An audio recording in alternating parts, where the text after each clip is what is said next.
네, 한 기자, 어제 오후에 보니까 날씨가 꽤 많이 풀린 것 같더라고요. 네, 저도 어제 점심 때 겉옷이 덥다고 느껴졌는데 제 옆에 있던 친구도 훈훈하다고 하더라고요. 네, 이제 봄이 오나 조금 반갑긴 한데 조금 더 지나면 금방 또 여름이 오잖아요. 네, 올해 여름 날씨 많이 더울 거란 얘기 들으셨죠? 네. 기상청 2025년 여름 기후 전망 보고서에 따르면 올해 여름이 평년보다 기온이 높을 확률이 60%에 달합니다.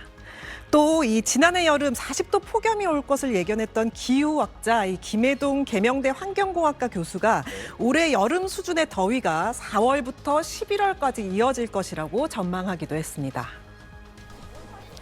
김 교수는 올해 3월에는 꽃샘추위 걱정은 안 해도 될 것 같다며 봄꽃 개화 시기가 예년보다 빨라질 것 같다고 내다봤는데요. 4월 초 최고 온도가 20도 넘어가면서 올해 봄은 여름 같은 봄이 될 거라고 예측했습니다. 평균 기온이 10도 이상인 달이 8개월 이상 지속되면 아열대 기후로 분류되는데 우리나라 기후가 점점 아열대화되고 있는 것으로도 보인다고 했습니다. 이렇게 더우면 이 불쾌지수만 높아지는 게 아니죠. 바로 건강과도 직결되고요. 그게 바로 건강관리, 돈과도 연결됩니다. 미국 서던 캘리포니아대 한 연구팀에 따르면 극심한 더위가 분자 수준의 노화 속도를 가속한다는 연구 결과가 나왔는데요. 1년 및 6년 동안의 폭염일수 증가 또는 장기간의 더위에 따라 생물학적 노화가 최대 2.48년 앞당겨지는 것으로 나타났습니다. 네, 벌써부터 이번 여름이 푹푹 찔 거다 이런 얘기가 나오고 있는데 여름이 본격적으로 오기 전에 미리 준비해야 하는 게 있다고요? 네, 이 바로 에어컨 점검입니다. 그래도 아직 쌀쌀한데라고 하시겠지만 네. 지금이 바로 적기입니다. 삼성전자와 LG전자는 이번 달부터 에어컨 사전 점검 서비스에 들어갑니다. 에어컨은 오랜 기간 사용하지 않으면 내부 필터에 먼지가 쌓이고 냉매 순환이 원활하지 않을 수 있어서 여름 시작 전 최적의 컨디션 유지를 위해 사전 점검을 받는 것이 좋습니다. 갑자기 더워져서 에어컨을 켰는데 시원한 바람이 나오지 않았다 이러면 낭패기도 하고요.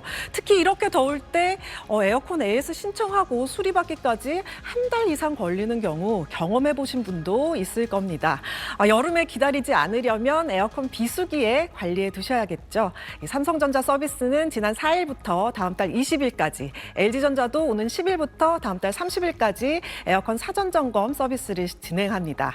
기간 내에 신청하게 되면 이 부품 교체 같은 걸 제외한 출장비, 점검비가 무료니까요. 한번 시도해 보시는 것도 좋을 것 같습니다. 네, 또 이때를 놓치면 아차하는 순간 바로 여름이 와버릴 것 같은데요. 그렇다면 사전 점검은 어디에서 어떻게 신청하면 되나요? 네, 일단 이 사전 점검 서비스라는 게 바로 서비스를 신청하는 게 아니라요. 네. 고객이 먼저 이 자가 점검을 한 뒤에 이상을 발견했을 때 서비스를 신청하는 건데요. 접수가 되면 전문 엔지니어가 방문해 체계적으로 제품을 점검해주는 서비스입니다.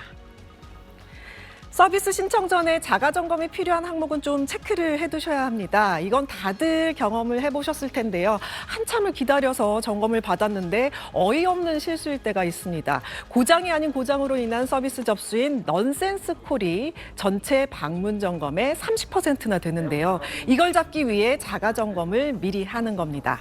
먼저 이 전원 연결 확인이 있죠. 가장 어이없는 실수가 콘센트 꽂지도 않고 켜지지 않는다고, 고장 났다고 신고하는 경우가 있으니까요. 확인 꼭 해봐야 하고요. 그리고 실내기 먼지 필터 세척, 실외기 주변 정리, 에어컨 시험 가동 같은 이 간단한 자가 점검만 해보시면 됩니다. 또 요즘 전자제품에서 유행하는 게 바로 이 인공지능 AI잖아요. 삼성전자의 경우 앱과 연동된 에어컨의 AI 진단 기능으로 이 냉매량, 모터 동작 상태, 열 교환기 온도도 진단의 결과를 받을 수 있고요. LG전자도 앱으로 실시간 운전 정보와 과거 데이터를 분석해 진단 결과를 제공받을 수 있습니다. 또 두 회사 다 이 홈페이지에 자가 점검 동영상이 있으니까요. 그거 참고하시면 되겠습니다. 자가 점검을 했는데 문제가 있다 하시면 홈페이지와 고객센터를 통해 사전 점검 서비스 신청을 하시면 됩니다.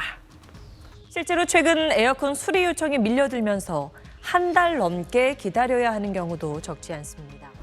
이런 낭패를 피하기 위해선 수요가 많지 않은 이맘때쯤 AS를 받는 게 좋습니다. 애들은 좀 피부병에 걸리기도 하고 짜증도 많이 내고 그래서 좀 사전 점검 받아서 미리 준비를 했어요. 주요 가전업체들의 경우 4, 5월까지는 소모품 비용을 제외한 출장비, 기본 점검비가 무료입니다. 전문가를 부르기 전에 스스로 점검하는 건 필수입니다. 그 에어컨 점검하러 가면은 네. 가장 황당할 때가 이제 전원이 안 켜진다고 하시는 경우가 많이 있거든요. 네네. 리모컨 건전지가 방전됐는데 에어컨이 고장난 걸로 오인하는 경우가 의외로 많다고 합니다. 이런 고장 아닌 고장이 AS 요청 건의 30%나 됩니다. 리모컨에 문제가 없는지 확인하려면 핸드폰 카메라를 이용하는 게 좋습니다. 리모컨 전원 버튼을 눌렀을 때 밝혀지는 LED 불빛은 눈빛으론 잘 보이지 않지만 카메라로 봤을 땐 잘 보입니다. 에어컨 필터 청소는 여름이 오기 전에 미리 하고 사용하기 시작한 이후에도 2주에 한 번씩은 해주는 게 좋습니다. 급세 필터라고 해서 먼지가 조금 많이 쌓이면은 금방금방 바람이 좀 약해지거나 이렇게 됐어요. 가정에서도 손쉽게 할 수 있습니다. 막 손으로 세게 문질러지거나 막 비벼 빠시는 분도 계시는데요. 그래도 물에다 이렇게 비스듬히 세워놓고 세척하시면은 쉽게 빠져나와요. 아까 전에는 손으로 막 문질렀을 때 나왔거든요. 먼지가. 근데 확실히 깨끗하게 씻겼네요. 씻겼어요. 깨끗하게. 월 1, 2회 필터만 청소해줘도 10.7kWh 정도의 전력을 아낄 수 있습니다. 올해는 지난해보다도 더 더울 거라는 예측이 나오고 있어 사전 에어컨 점검이 유용할 것으로 보입니다. SBS 한지연입니다.